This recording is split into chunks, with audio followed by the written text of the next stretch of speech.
Hi guys, my name is PUTSY. Welcome to my channel, and in today's video I'm going to talk about all my favorite books of 2024. So I'm so sorry, I know it's a bit late, but I thought better late than never. So yeah, in today's video I'm going to talk about my favorite books of 2024. In total, I've read 76 books, a whole lot more than 2023, and I think it's my best year in terms of reading so far. Yeah, I don't know what happened. I actually kind of know what happened. Last year was such an interesting year for me. I've had so many amazing, incredible moments that are like considered to be in my top 10 favorite moments in my life, but also it was like simultaneously one of the worst year of my life, and I really used reading as a lifeline of some sorts. Every time I need an outlet and an escapism, I just turn to reading, as probably what all of us do with reading. It's an escapism. I love reading a lot, and I'm also so glad not only did I read 76 books, I also found some incredible books. I mean, I think compared to 2023, this year I found some, like, the highs are really highs and the lows are really lows. Kind of funny. It kind of mimic, like, mirror my life in general. I found some incredible books, but I also read a lot of just like okay books. But overall, I still really happy about how my reading year turned out in 2024, and I have 24 books on my list. I'm not going to tell you and rank them in like order, but I am going to tell you in terms of like the rating that I gave them. All these 24 books, they are all above 4.5 stars, which is a great rating for me. I'm kind of easy with my rating, but the past year, I found that I've been a little bit more cutthroat. For me personally, I give a lot of books three and a half stars. I usually just give books 4 stars or 4.5 and 5 stars. But last year I've been really trying to be a little bit more intentional, I think. Also, I was debating over just making this list like a top 10 of the year or 24, but I think 24 for 2024 just seems right. Also, since I read quite a lot of books, I do really like a lot of books. I feel like if I only put 10 books, I will also have like 15 other honorable mentions, so might as well just put 24 books on this list. But it was hard. It was hard even just to put 24. Again, I'm not gonna tell you in order in terms of like my list or my top favorite, but I will kind of tell you in order of the stars, the rating that I gave them. So I'm gonna tell you the 4.5, and then the 4.6, and then the 4.75, and then at the end, I'm going to tell you my top 10 absolute favorite of the year without ranking, but just based on rating. I don't know if that's confusing. I hope not, but yeah. Let's just get on to the first group of 4.5 stars. I actually have 3 books. The first one is the Heartstopper series by Alice Oseman. I love every single book that I've read within this series, which is from volume 1 to volume 5. But I think if I have to pick a favorite, it might be the second or third volume. And I just love this series in general. I adore them so much. If you don't know what it is about, I don't know where you've been for the past couple of years, because it's like been a huge thing for quite a while now, especially since it already turned into a TV series on Netflix. I love that series so much. I actually watched that series first and then decided to finally read the graphic novel. I think mainly because I was hesitant to read graphic novel. I don't know why, because I was a graphic designer. I love illustration. I feel like it should have been an obvious thing for me to love graphic novel, but I don't know, I was just always putting it off. And then a couple months ago, I found the first 3 books in the series available on my local library, in Perth Library. So I decided, you know what, I think it's time for me to finally read them.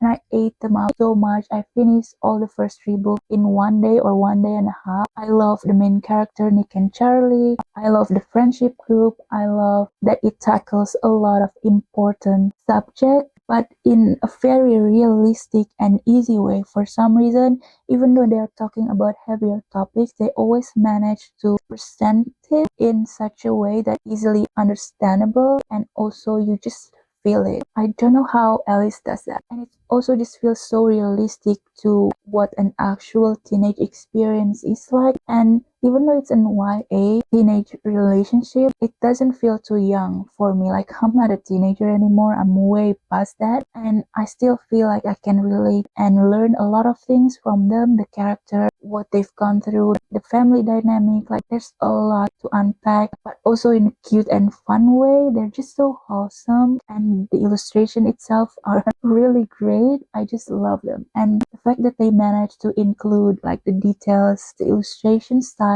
into the TV series is just amazing. And I just love this series so much. Next, Never Lie by Frida McFadden. I listened to the audiobook. I think for most of her books, besides the Housemaid, the first and second one, I read that from my Kindle. Personally, I prefer listening to the audiobook for thriller and mystery books because it kind of sounds like a true crime podcast, and I like that. It's also just more atmospheric and thrilling when I listen to it. This book in particular is probably one of my favorite from her so far. I've listened to at least maybe half of them because she just put out books like crazy, but Never Lie, it's such an interesting premise. The twist is kind of crazy, but at the same time believable. I was kind of shocked, but in a good way. The details is kind of slipping away from my head, but if I'm not mistaken, it's about a couple or a girl who live in this huge mansion, and she found out that it was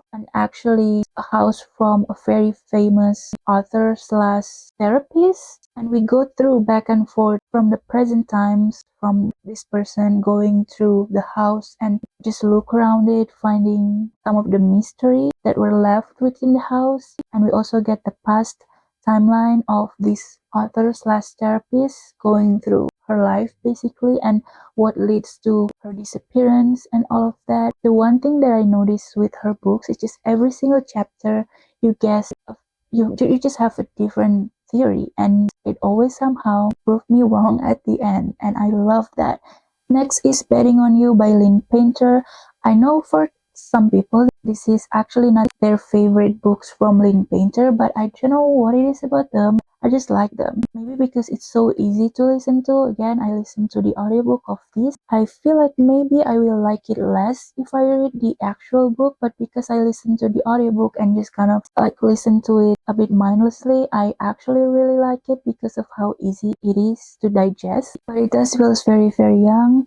So the story starts from this girl, our main female character, who meets this random boy on a flight to visit her father, if I'm not mistaken. Like, both of these main character, I think both of their parents are separated, so they kind of have something to bond over the fact that, oh, we have to visit different parents each holiday, whose turn it is.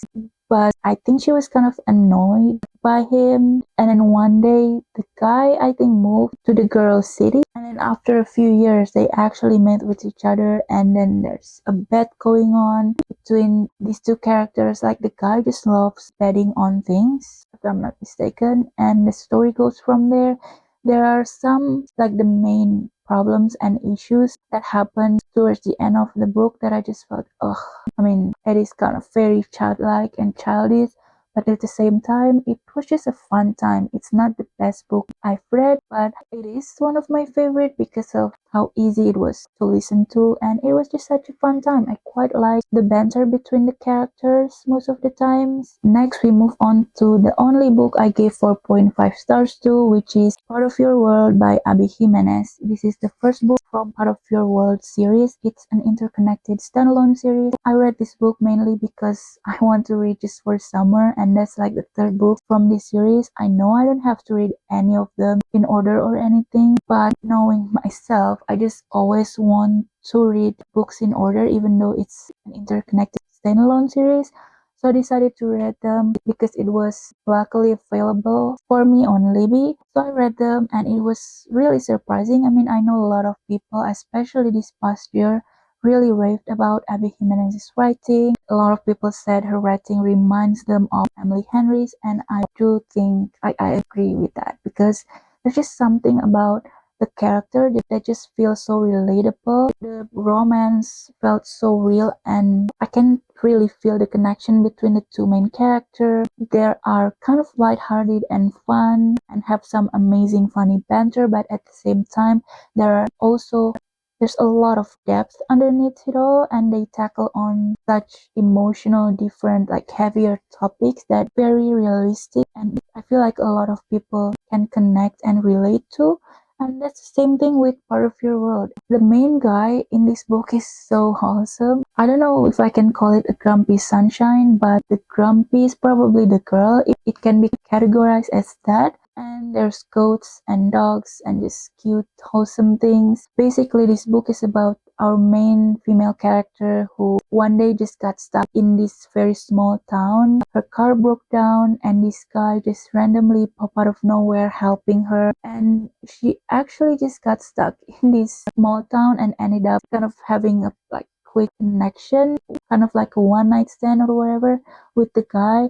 And they were like, this is not usually a thing for me, I don't normally do this, but it actually ends up being so much more for them. The girl is actually a doctor, and she's very secretive about it, like she comes from a very different world, and she doesn't want him to know her world, and she doesn't want him to be part of it, not because of him, but because like she thinks he's too good for her world, and she wanted to keep it like separate. Yeah, there's a lot of chemical attraction between the two of them and physical attraction, but there's also just a lot of emotional and cute little moments here and there, which I really love. And yeah, I just adore this book and adore Abby Jimenez's writing. Next are the books I gave 4.75 stars to, which I think I have four. Yeah, I have four. The first one is Past, Present, Future by Rachel Lynn Solomon. This is the second book from Rowan in Neil's duology. I think it's going just to be a duology. The first one is this one, I forget the name. This book is another YA romance. Kind of surprised me that I have so many YA books in this list because it's usually not my favorite book to read because they're just way too young for me most of the time. But this book in particular is a YA book that I feel like a lot of people can relate to, or at least they can take something out of it because it happens during college. So the first book, it's the last day of high school. They just graduated. They've been high school rivals, like academic rivals for most of their school life. And on the very last day, they actually connect. It turns out they actually just have been really liking each other all this time, but these guys underneath their rivalry. Why is that word so much like so hard to say? So in the second book, we follow along their journey to the university, and they both go to different ones. So it's a long distance relationship. They try as hard as they can to keep their relationship alive, but at the same time trying to live their university life as best as they possibly could. And slowly they start to face the reality that it's actually hard to keep their relationship alive, especially since our main male character starts to have a lot of problems with his mental health. And I just love the depiction of the mental health here. It's so real, raw, and realistic. I connect to it deeply, not 100%, but I also deal with a lot of mental health stuff, so I feel like I can understand where he's coming from, and I have so much empathy for him. I think it tackles the topic really well in such a realistic way as well for a young adult couple, especially like in their first taste of adulthood. And I just love this book a lot more than the first one because of that, because it's so much more than just a lovely cutesy YA romance. Next is Before We Were Strangers by Renee Carlino. I've been wanting to read this book for years. I finally did. I'm so glad I did because I love this book a lot, obviously. And this book is indeed very sad, especially towards the end. It's a second chance romance. I think, yeah, this is a second chance romance. kind of have a similar like premise to the Love and Other Words. There's obviously it goes back and forth between, I don't know if it goes back and forth actually. I actually don't remember if it's like going back and forth between two different timelines, but we saw them coming together when they first met in university and they just instantly click and you feel that connection so well. I totally feel their connection. They're just so perfect and great for each other. And then something just happened, a lot of miscommunication that leads to them not talking with each other. But I think it's especially sad because of what happened afterwards, knowing some of the secrets that they have. And then I think towards the end of their university or college year, the guy actually get an internship in his dream, which is to become a photographer, I think in National Geographic or something like that, which is like a very huge deal, obviously. And he decides to go, and he kind of just lost contact with our main female character, and their communication just become less and less and less. And also towards the end, you find out that there's something like a huge secret between these characters, and it's just kind of sad, but also infuriating at the same time, because why do you keep such secret? It's such a huge deal. If you just talk and just like communicate better, nothing like this will happen, because at the end of the day, you're not the only two who are hurting here, and it's just so frustrating most of the time. But at the same time, I ate it up. I love it so much, especially because I felt their connection from the beginning. I love them as a couple, and it got really emotional. And I don't know, like I have a love-hate relationship with miscommunication trope in general. I always had hate it whilst it happening, but at the end I always love it because of the release that I got when they finally talk things through. So yeah, if you like miscommunication trope, maybe you will like this. Next is another book by Frida McFadden, which is The Inmate. I know some people actually hate this book, like this is their least favorite book from Frida McFadden, but I personally really like it, mainly because of how twisty it is. Like the twist just keeps happening more in this book than any of her other books, in my opinion. So this book is about a girl who just got a job to become a nurse, or no, or a doctor in a prison. She tried so hard to get this job without telling anyone that actually she knows someone who are being imprisoned in that prison, and she's actually the reason why that person is in jail. So obviously things got interesting from there, because one day she has to face this guy, and then we also go back and forth between the timeline of her working there and finally meeting the guy for the first time in years, and also going back to the timeline of the moment that leads to this guy being in prison. And I personally just love this book. For me personally, Frida McFadden's book is not the best or revolutionary books I've ever read, but at the same time, I just love them because of how easy it is to listen to, and it's so fast paced and always keep me on my toes. Like I said, every single chapter you just think of different things, you have different theories every single chapters, and the ending always still managed to shock me, and the ending of this did shock me. So yeah, I like this. I think it's one of my favorite from her for sure. Next is Final Offer by Lauren Asher. This is the third book from her Dreamland Billionaire trilogy. Is an interconnected standalone series about three brothers who are going to inherit a huge inheritance from their grandfather. The grandfather is actually own this dreamland, kind of like Disneyland. You know, they have theme park, they make movies, they have a TV network, like streaming service and all of that. And the grandfather give every single brother a different task to fulfill to get their inheritance. And this is the story about the last, I don't know if it's the youngest brother. I think this is the youngest brother. I read the first 2 years ago. I think in 2022, and for some reason I kept putting this one off. I don't know why, because I quite like the first two. They're not my favorite romance series, to be honest, but this one is definitely my favorite out of all three. Finally decided to read this because of the other series from Lauren Asher, which is the Lakefront Billionaire, that I love so much, which they are actually in this video later on, so I'm going to talk about that later. But I love that series so much that I decided I think it's time for me to finally finish the Dreamland Billionaire series because the couple from the final offer actually made a guest appearance in that series. So after I love that series so much, I decided maybe it's time for me to go back and finish it, and I'm glad I did. There's a child in it. If you don't like children in books, you might not like it, but I personally love it because the child have such a pivotal role within their relationship. It's so adorable. I just love it so much. And like I said before, I love when romance books have something more than just romance. If it has a little bit more depth to it, I usually tend to like it even more, and this book is no other. Our male character, Callahan Kane, Cal, from this book is have been dealing with a lot of problems with his alcohol addiction, and he keeps going back and forth to rehab. Our main female character is actually his ex. They used to be like childhood best friends. They love each other dearly. And then one day, Cal actually broke up with her because of his addiction. I think mainly because he doesn't think he deserves her and he doesn't want to hurt her, that it actually ends up hurting her really badly.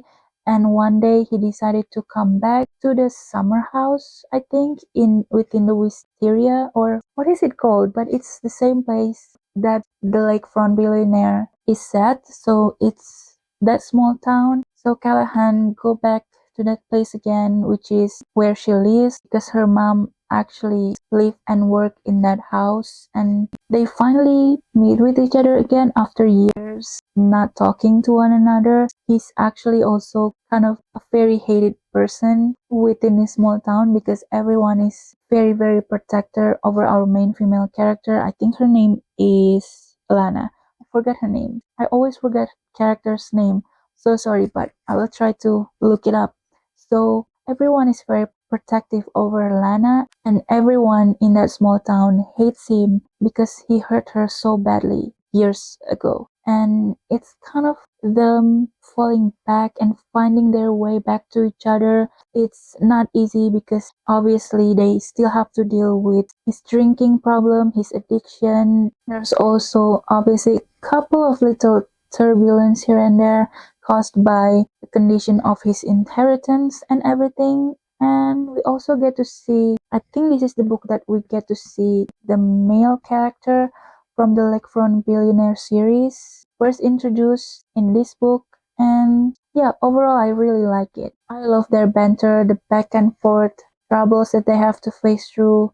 It's not a very emotional book in my opinion, but I love that they are actually dealing with such heavier and emotional topic, but if it might trigger you, make sure to check out the trigger warning. Next is the book I gave 4.8 stars to, and I have 5 books that I gave 4.8. The first one is Two Twisted Crowns by Rachel Gillick. This is the second book from the Severed King duology. I love this book so much. I think this is my favorite out of the two. I wasn't so sure about the first one, and I know a lot of people rave about that book a lot, and I was kind of disappointed, not because it was bad, but because I was just expecting a lot more from that book, and I didn't feel that 5-star feeling from that one in particular, especially because of the romance in it. I know it's not a heavy romance, but the romance is actually one of the main plot within this series, and I don't feel the connection between the two main characters. It felt kind of jumpy, going from this feeling to this feeling just overnight, even though I just don't feel the progression and the chemistry between the two of them. But I did really like the overall atmosphere of the book, the gothic, the eeriness, the chill, misty vibe that happened within the book. I felt it when I read it. I felt like I was in that world when I read it, which is kind of cool because that doesn't always happen, especially in a fantasy book, and I felt it.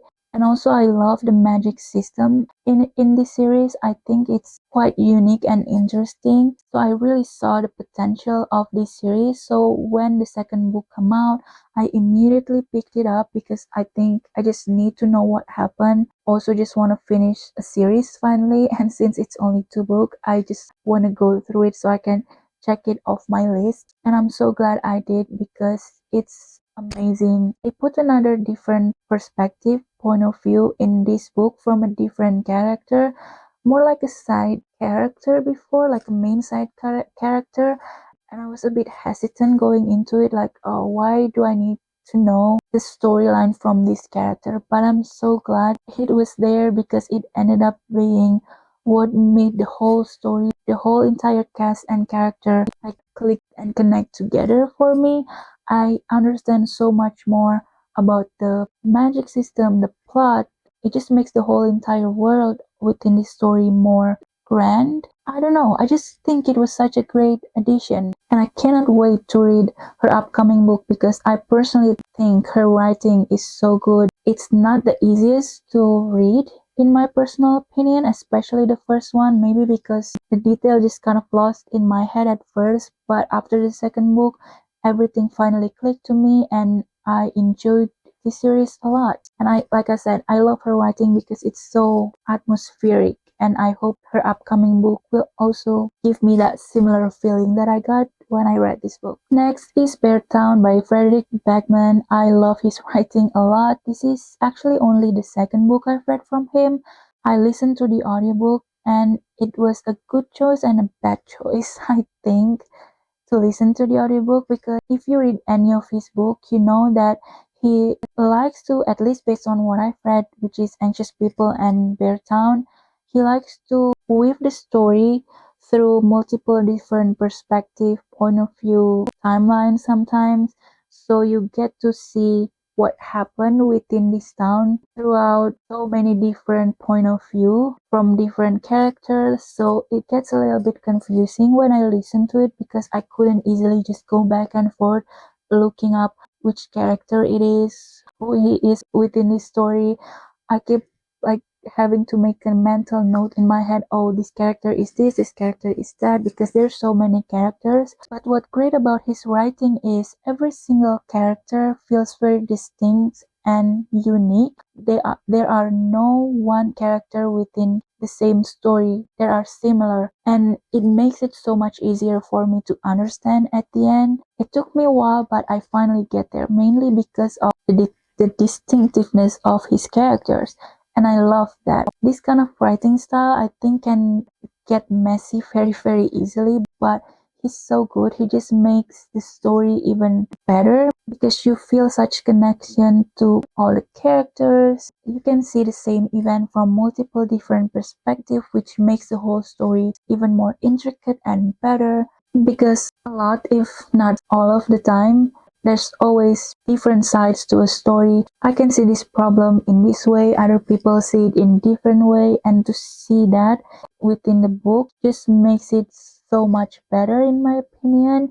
So while at first I felt it was a bad decision for me to listen to the audiobook, I ended up really liking it because at the end there's something that happened to one of the main female character within the book that made me cry and sob a lot. It was so emotional and impactful, and I don't know if it's because it was like I hear it, it makes it so visceral for me, but I think I will cry regardless, because if you're a woman, it's just gonna hit that hard, because not only that you feel for the character, but you also feel sad for yourself and for every single woman who have to go through similar thing or who have will potentially go through it, because obviously when you go through something, sometimes it's hard for a woman to be believed, especially if it has something to do with a very beloved male figure within the community. And this girl have to face that because the other, like the male character, is a very well beloved hockey player, and this town is all about hockey. They live and breathe hockey. It's one thing that connects everyone within this city, but it also what breaks them, especially after what happened within this book. And it's just amazing to see. I mean, it's not amazing, it's sad, but also just such a great, important story and very realistic at the same time. It's just incredible. His writing is amazing. I cannot wait to read other books and potentially the other books within the series. I think it's a series, so I want to listen to it as well. And I just highly, highly recommend his books. The next book I finally have the physical copy of, which is A Good Girl's Guide to Murder by Holly Jackson. This is the special edition copy that has this incredible sprayed edges. I think all three books have this special edition, but I only have the first one so far. I really want to get the other two, but I have all three here. Second one is Good Girl, Bad Blood. The third one is As Good as Dead, and I include all three of them, just the whole series, as one of my favorite in 2024. But especially the first and second book, I adore this book so much. I actually have reread the first book through an audiobook. I listened to it and it's just as amazing. It's a YA mystery thriller about a girl named Pip Fitz-Amobi. She's a high schooler, like an A grade student. She has a school assignment, and for her assignment, she decided she wants to solve a murder case that happened in her city like 5 years ago to a girl called Andy Bell. She disappeared. Everyone thought she's dead, and they already have the murderer. Andy Bell's boyfriend, Sal Singh, actually admit that he was the murderer. He killed Andy and he ended up killing himself a few days later. But Pip doesn't believe that at all. He doesn't believe that Sal is the killer because Sal is an amazing, kind-hearted guy. He's always been kind to her, and she also just wants to find out where Andy actually is because they never found her body. It's just so much fun. It's very easy to read as well. It's quite fast-paced. I feel like it's a great book to pick up if you ever feel like you're in a bit of a reading slump. I also love that at the end of every single chapter we get kind of like a log entry, an input, kind of like that, just what she write down for her journal and her school project. And that's also the reason why I decided to listen to the audiobook, because of that log entry. I thought it will sounds kind of like a podcast, which it kind of did. The second book is just as amazing. The twist at the end is kind of shocking, and everything is just like the stakes gets even higher, especially because it's not just dealing with her solving a case, an old case, but it also just like the person is still there living amongst her. The same with the third book. So yeah, the first, second, and third book is not about the same topic, but it's still the same character with Pip, just dealing with different stuff, different case every single book, I think. And the third book is my least favorite, mainly because I feel like we kind of stray away from Pip's character a little bit too much, and it just doesn't feel and sound like her. I mean, I totally understand why, especially after the things that she has to go through from the first and second book, and also she's a teenager. It's kind of understandable of her like growing out of her old self and change and do things a little bit out of character, but I think it's just a little bit too much out of character for the third one. And I just don't like the resolve, like what happened, what she did in the third book. But I still really enjoyed it. It's still a fun, entertaining time, still quick read.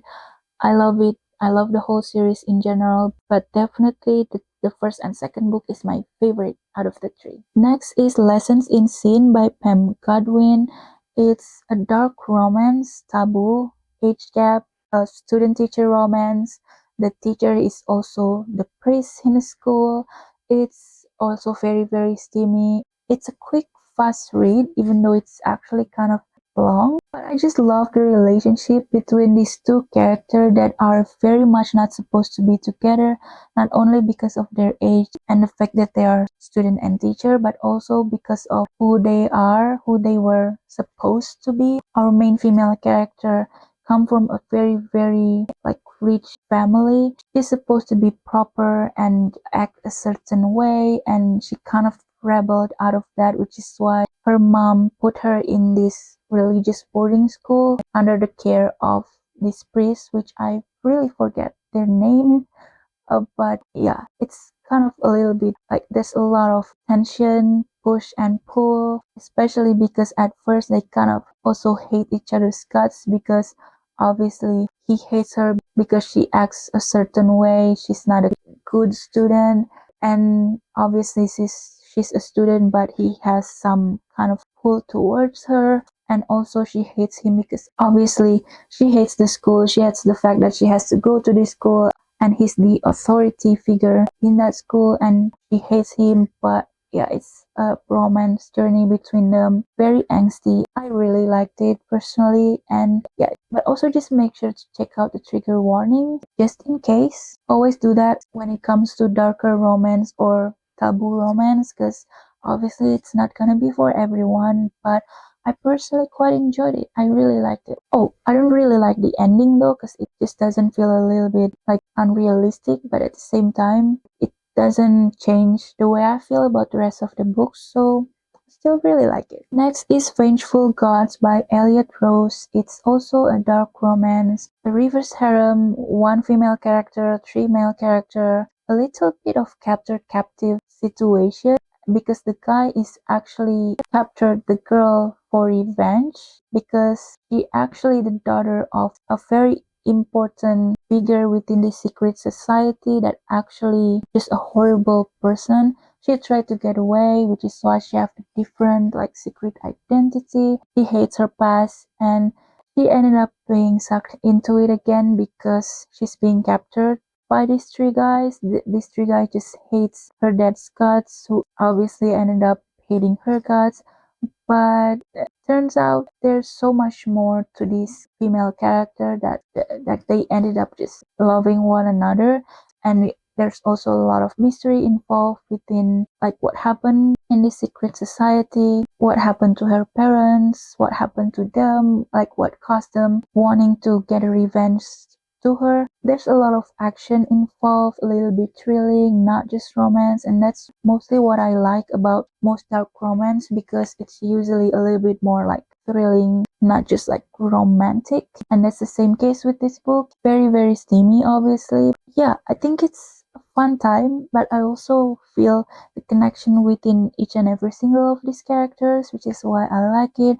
I love the mystery of it all as well. And yeah, I just quite like it. Kind of surprised me because I didn't think much of this book. I only saw one other person who liked this book and just randomly think, kind of in the mood for that book. I'm just gonna read it, even though I have a lot of other books in my Kindle Unlimited. I just immediately borrow it and read it, and I'm glad I did. Cause next is the only book I gave 4.85 stars to. I know it's such a random number, but that's what I did. I gave random numbers, and it's Older by Jennifer Hartman. I love Jennifer Hartman's writing. So far, this is my third book from her that I've read.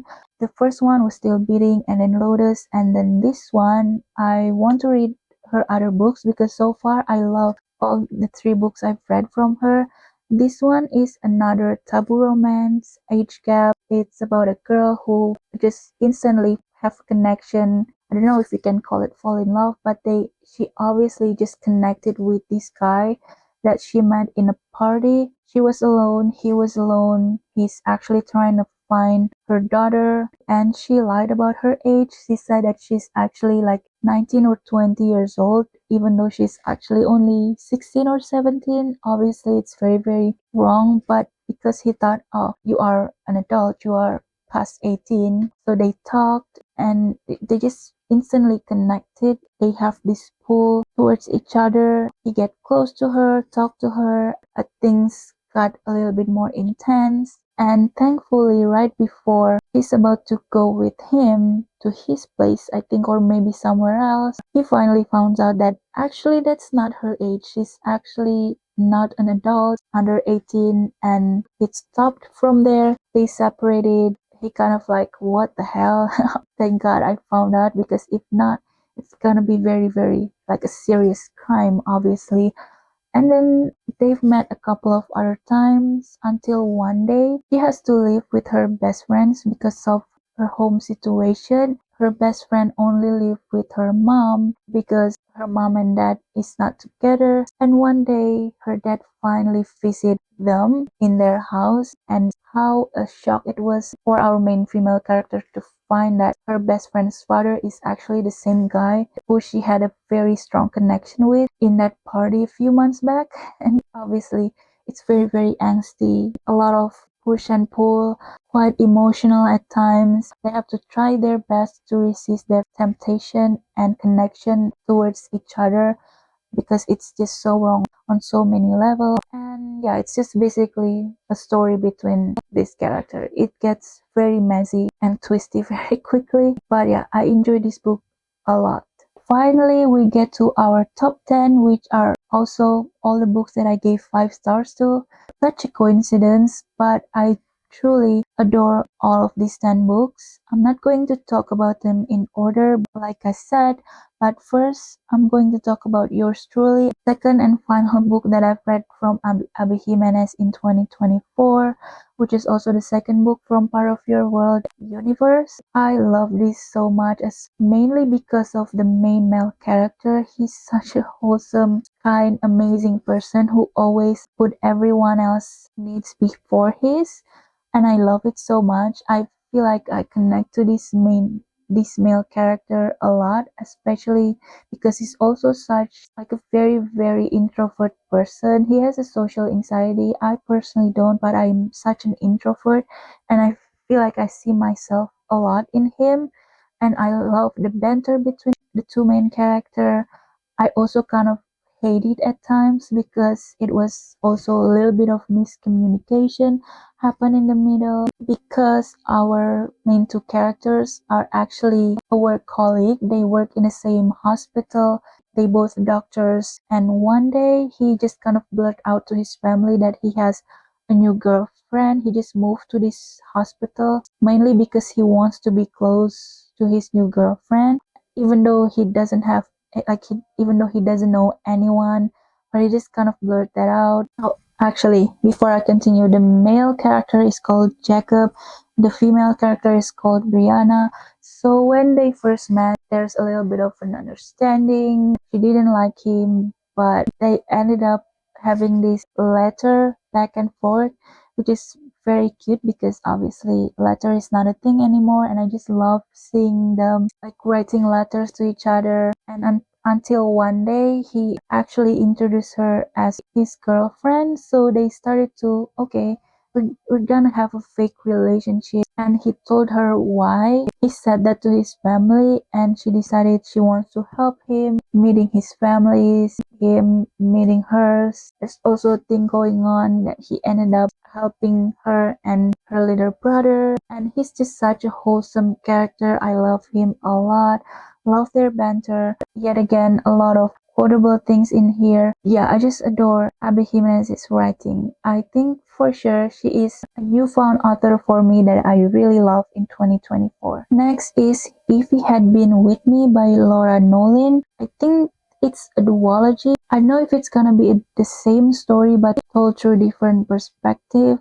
I don't know. I haven't read the second book, but the first book is told through the main female character's perspective. I think it's Autumn and Finn, and they are childhood best friends. Their mothers are best friends. They grew up together, they're neighbors, and when they become a teenager, they kind of drifted apart. Not only that they don't talk with each other, they kind of become an enemy, sort of, because her friend group and his friend group is kind of rival in the school. The group just don't get along, so it's kind of natural that they also just become like enemy or rivals. Again, just communication. Like they just don't talk with each other. They don't talk about their feelings. They don't talk about anything really. I feel like if they just talk honestly with each other once, nothing, the ending just won't happen, and it's just very sad. Honestly, throughout this whole entire story, besides the end, like before the ending, I just felt so like anxious. Like, are you gonna talk to each other? It's so infuriating and frustrating. And then the ending happened, and it was so sad and tragic, and I cried. And then I spent a lot of time thinking,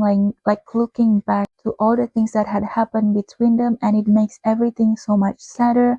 And I cried furthermore, and it's just so sad. I mean, it's the saddest book I've read in 2024, and definitely in my top 10, top 20 saddest book I've ever read. It's just so sad. The ending is so tragic. And obviously it's a YA story, and it felt very young.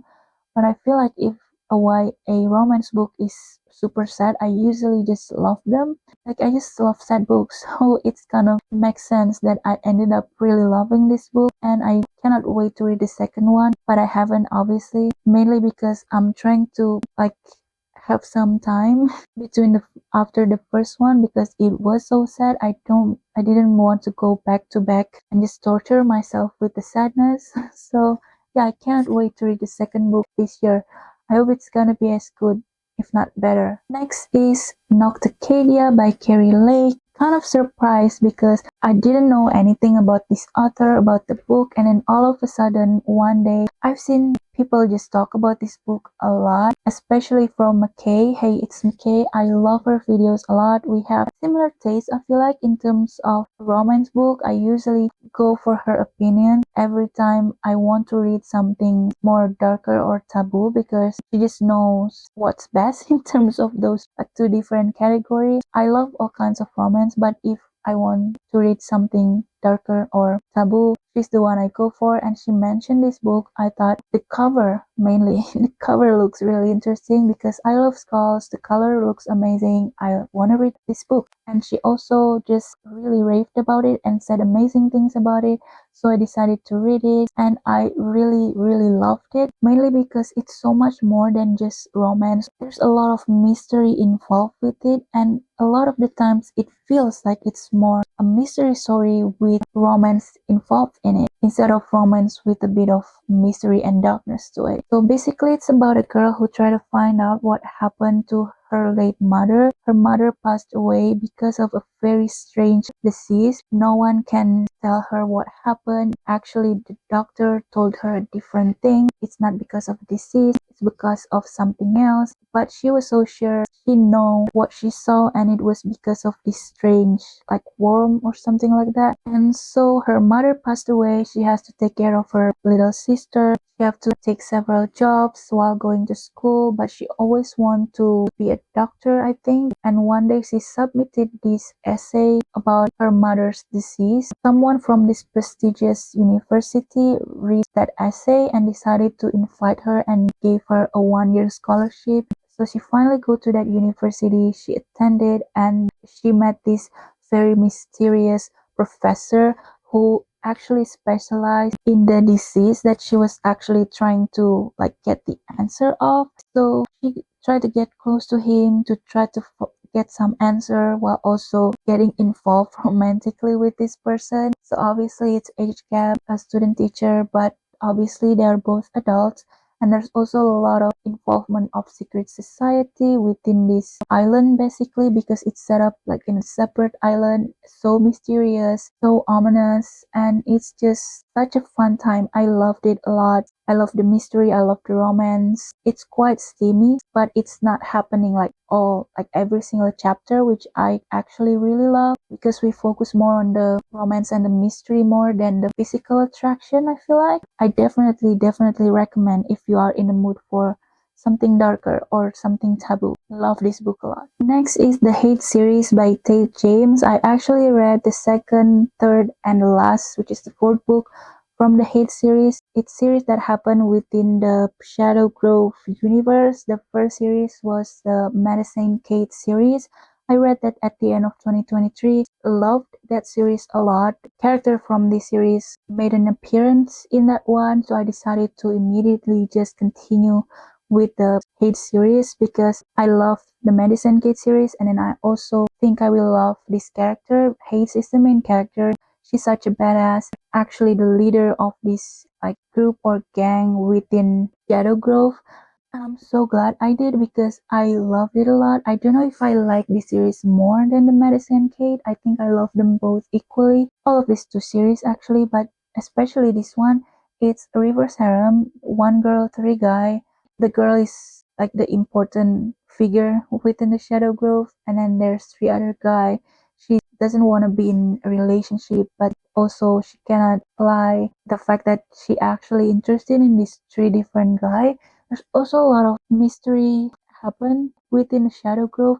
Someone is trying to get some revenge on Hades, and she also have a little sister. She tried to protect her. There's a lot of things going on. Very quite action packed. A lot of crazy thing happen. So much fun. And yeah, I love this series a lot because, like I said, I love it when romance book is more than just romance. If something extra going on, I usually just tend to really like it, and I love it so much. Like I said, I read the second, third, and fourth book, which is Anarchy, the second book, Club 22, the third book, and Timber, the fourth book. I love every single one of them, including the first one. But I think if I have to pick the favorite one, the third one, which is Club 22, I think is my favorite out of the four. But I love this series in general, and I actually really love every single book. So I definitely recommend. And even though they're not connected with the Madison Kate series, I feel like you have to read them in order because they follow along a certain timeline, and the characters from that series make some appearance in this one, and the characters from this series make an appearance in that one. In case you only want to read a specific series, then go ahead. But if you want to read these two series, then I definitely recommend you read them in order. And obviously, each series tackle the same character, the same problems, and everything. But yeah, I just absolutely recommend these two series, and I feel like not a lot of people are talking about this. I watched a couple of people mention this, but it was like 2 or 3 years ago. But as of right now, I feel like it doesn't get too much hype. Maybe it's already passed, but I feel like people should bring it up again. Next is The 7 Year Sleep by Ashley Poston. I listened to the audiobook. I also read the other book from her at the beginning of 2024. I think it was The Dead Romantics. I didn't like it that much. I mean, it was still a good book. I enjoyed it, but it wasn't my favorite. But I see a lot of potential from Ashley Poston's writing. There's a lot of amazing quotes and such great banters, quite funny and entertaining. So I decided, you know what, I'm going to listen to The 7 Year Sleep, especially because this is the book that most people rave about. And I'm so glad I did because I loved it. All of her books, I mean, based on the two books I've read so far, they're like romance with a touch of magic in it. And they're just so much fun. This one is can be a little bit confusing to understand at first, mainly because it's kind of go back and forth between two different timelines. Not different timeline actually. It's because the girl live in this apartment that is actually supposed to be magical. She never experienced it until one day she experienced it firsthand. The apartment can go back and forth throughout different timeline, go back to the past and the current timeline, and she all of a sudden one day go back to like 7 years ago, and she met a guy in that timeline, and it's a story between them because obviously they don't really belong in the same timeline. How many times I can say timeline in a video, but yeah, they don't belong in the same timeline. And when she goes back to her future, to her present times, she doesn't really know him. I don't know, like it's a little bit confusing. I also kind of forget about the details. And it was such a lovely read. Like I said, great banters, a lot of funny moments, wholesome, and a little bit inspiring at times. I love listening to the audiobook. I definitely will read more books from Ashley Poston in the future because if it's anything like The 7 Year Sleep, then it's just gonna be another entertaining, fun, quite emotional romance book. Next are these two books, which is Icebreaker and Wildfire by Hannah Grace. They are from the same interconnected standalone series called the Maple Hill series. Don't know which one I like more. I actually gave this 5 stars and this around 4.75 or 4.8 stars. But now that I look back on it, I kind of think this one is better or like my favorite. I don't know, but I really like both of them. They're a very, very spicy sport romance about hockey player. This one is about a hockey player and an ice skating figure. And this one is about the hockey player and a girl who he first met in a party.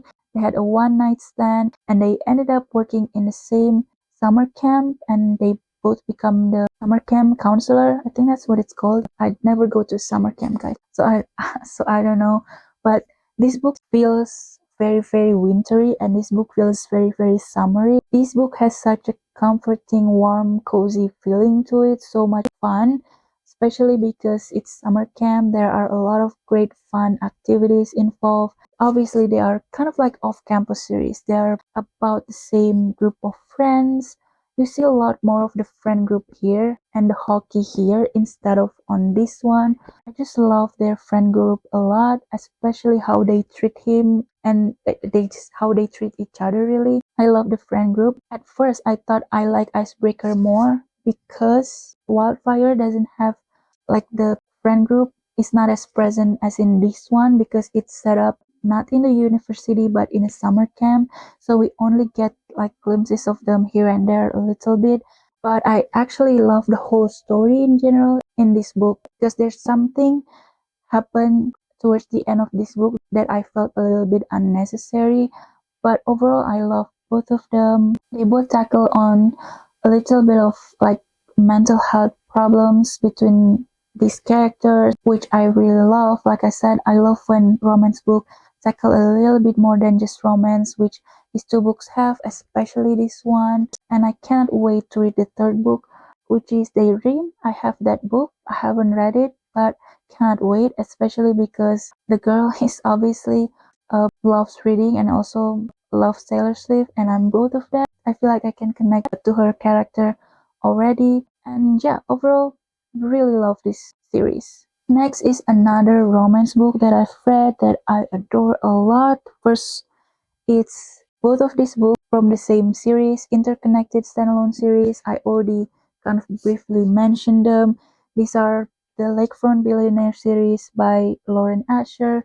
First one, Love Redesigned. Second one, Love Unwritten. I love them a lot. I think I personally love this series way more than the Dreamland Billionaires.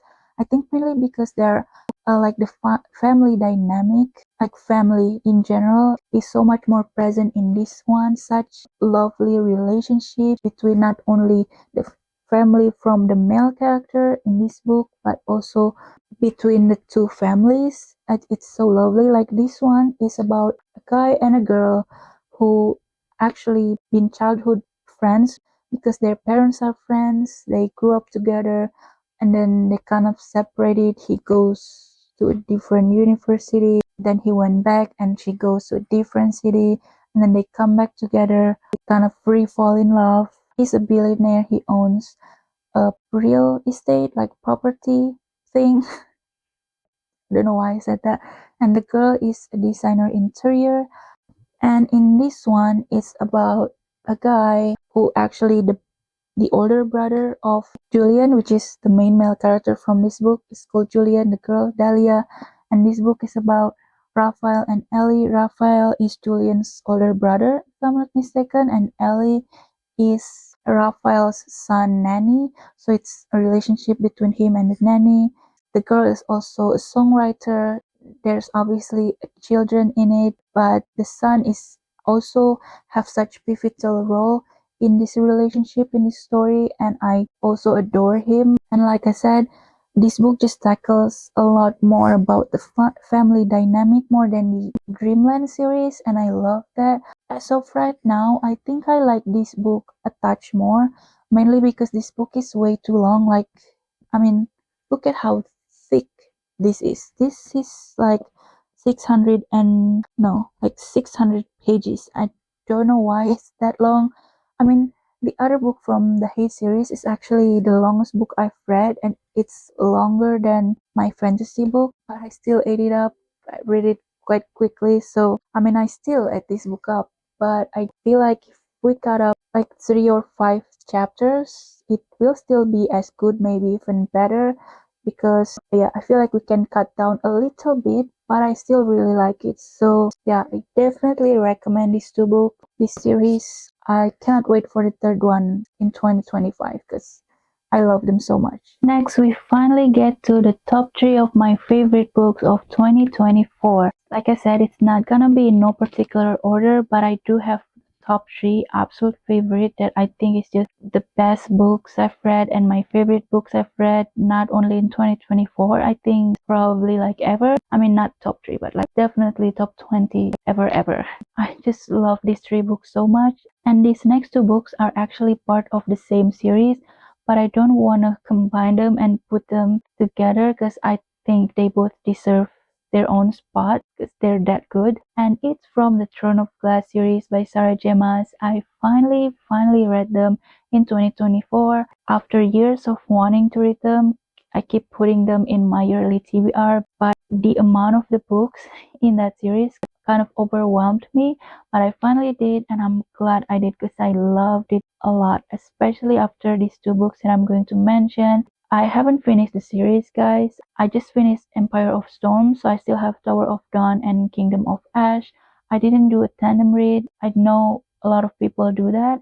I don't know if I should. I hope I don't ruin the experience, and I hope I can still enjoy Tower of Dawn. But yeah, I still have two books. I'm pretty sure I will be finishing them as soon as I go back to Perth and I'm in the mood to read again, because as of right now, I don't really read that much. But yeah, let's just talk about the book that I love so much from this series, Queen of Shadows. Like officially it's the fourth book from Throne of Glass series, but I read it fifth and I love this book so much. Now I think this book is a turning point for me. This is the book that made me obsessed and love the series a lot, because prior to this book I wasn't quite sure if I'm obsessed with the series or not. I really like the books that I've read, but it wasn't like incredible, amazing. It's not my favorite Sarah J. Maas series. It's not my favorite fantasy series, which kind of confused me because a lot of people actually like Throne of Glass, like obsessed with it even more than Akatar or Crescent City or any other series. And I'm kind of confused because I don't feel that way. I don't feel that connection and that obsession yet until Queen of Shadows. It's such a turning point. I love the plot, storyline. It's so action packed, emotional at the same time. I love the characters. I got obsessed with the romance. Like everything in this book, it's so fun and entertaining, deep and emotional. And I felt so many things reading this book. Like I said, this is finally the time I'm obsessed with the main two characters and the romance, like the main romance. And the plot is thickened, the like mysteries and the magic system is slowly like start to make sense for me. It's just an amazing, incredible book, especially the end there. Love this so much. And the next book is Empire of Storms. I love this book a lot, guys. Everything just starts to make sense. There are a lot of things going on within this series, and before Queen of Shadows, I wasn't obsessed with the magic system. It wasn't that magical. It was more like action packed than magical. But in this book, I start to understand the magic system, the world, the enemy, the plot, like everything weaved together so beautifully. Everything that didn't make sense starts to make sense here. A lot of new things come up, but a lot of things got answered as well. The characters, like the friendship within this is so much better. I love almost every single character, like the main character in this book. I love them all individually and together. Like there are a lot of things that just kind of mention or happen within the first two books, like Assassin's Blade and Throne of Glass, that starts to like reappear again and make sense and have kind of like a pivotal role within the whole like the bigger story. Everything that didn't make sense just starts to weave and together, and everything just click and make sense in this book, and I love that. The ending is so emotional and sad, and I love that our main female character is such a badass and real but also complex. She can be like such a queen and can fight and can do all of this bad stuff, but she's also emotional and whine about some random teenager stuff. The characters are so complex. She can be the best version of herself, but she can also be the worst version of herself, and it's just like real. That's natural. That's how human is. It's not always good or bad. We can be a few different things all at once, and that's who our main character is. So complex, so dynamic. I love and obsessed with the romance. Like oh, oh my god. Like one of the main thing that I didn't like from the third book, which is Air of Fire, was we get to see the storyline from the Adarlan and like Dorian and Kel, and we also have point of view of like the Manon Blackbeak and we also see Rowan and Aelin. And in this book, everyone come together in it is just so epic, so good. Like I'm obsessed with them now. And that's mainly because of Queen of Shadows and Heir of Fire. I can see why a lot of people are obsessed with them because as of right now, I am obsessed with them. They're so good. I cannot wait to finish the series. Last but definitely not least, it's my absolute favorite book of 2024, Magnolia Parks Into the Dark. This is the third book from the Magnolia Parks series, but the fifth from the whole Magnolia Parks universe because there's also Daisy Hate series that belongs within the same universe, and you can kind of call it one series, but I like to kind of differentiate them because I personally love Magnolia Park series a whole lot more, and I cannot wait to read the next DC Hates. I think it will come out. I don't know, it will come out actually. There's no news yet as of right now, but this book is so good. I actually kind of dreading it because I didn't want it to end. I didn't want to say goodbye. But at the same time, after what had happened at the end of Magnolia Park's The Long Way Home, I just had to read it because it ended in such a cliffhanger, such tragedy, such sadness. So I just had to read it. I actually read it on my flight back to Perth from Melbourne after watching the Eras Tour. It was an intense, crazy time for me because, that post Eras Tour depression was so real. So I felt so many feelings. I was already in such an emotional state, and then I read this. It wasn't a great decision on my part, but I also gladly I did that because I was just an emotional wreck. While reading it, I cried multiple times. I was happy, I was sad. Such a roller coaster of emotion, mainly because of like obviously what happened in the book. Like I said, it was so tragic and sad, but at the same time, there are a lot of feelings involved in it, and there's so much growth for our main character, Magnolia and BJ, individually, but also as a couple. And I love seeing their journey and seeing where they ended up at.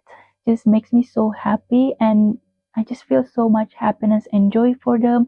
Even though it's not a happy story, I just felt so happy for them and their journey, and I love them so much. I still think about them a lot. I still think about Magnolia and VJ almost every day, and I still think about this book. Like I still remember vividly where I was, what I felt, what I was doing while I was reading it, and like it was such a visceral moment, and I love every single second of it. Like even though they are quite a toxic couple, but they are just also meant for each other, especially after reading this book. If you still don't think Magnolia and BJ belong for each other, then I don't know what will, because this book is just everything for them as a couple. It's so important, and yeah, I just love them as a couple. They're like true love. They truly belong with each other, and I love it so much. And Jessa Hastings' writing is just incredible. She's such an amazing writer.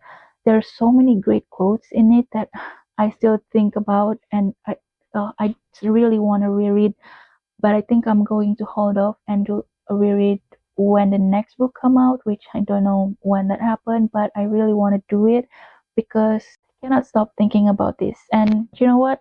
I'm going to read a couple of quotes, or maybe like one quotes, just pick them up randomly. Wait, actually, it's in another copy because I have two copies. This is the indie version. Love this cover a lot, but this I read from this copy. I'm just going to try to find random quotes. Oh, I still have the tickets, my flight tickets from Melbourne to Perth. Oh, that's kind of make me emotional. I'm gonna keep that there forever. Oh, I found a good one. If this doesn't convince you to read Jessa Hastings' books, especially Magnolia Parks, then you don't know what will actually. I'm just gonna read you. This is a good line. It is hard to love someone so much. I should like to say that. When you think about love, there's an innate softness attached to it. Do you know what I mean? Maybe it's that whole love is gentle, love is kind thing, and it is true. There's a tenderness to loving someone. It's Vaseline on the screen of how you see them.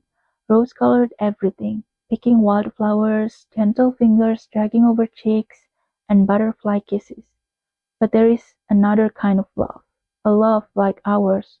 You drown in it, fill up your lungs with it, choke on it, and cough it up as you lay there dying. There's a violence to loving someone sometimes. BJ has fought for my honor 100 times, and he will 100 more, I'm sure, because he loves me, and that's what you do when you love someone. That is what you do when you love someone.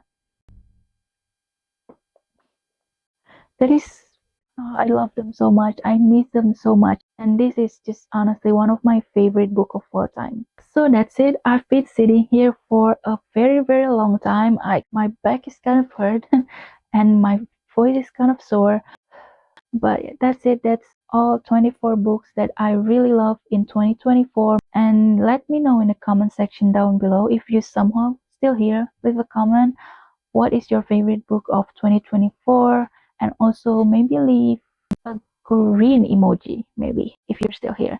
And I just want to say thank you so much, and maybe give my channel a subscribe, because my goal in 2025 is to finally get monetized and get to 1,000 subscribers. And if I can achieve that, that will mean so much to me. And I just want to thank you if you do decide to subscribe. And yeah, thank you so much for watching, and I hope I can see you in another video. Bye guys.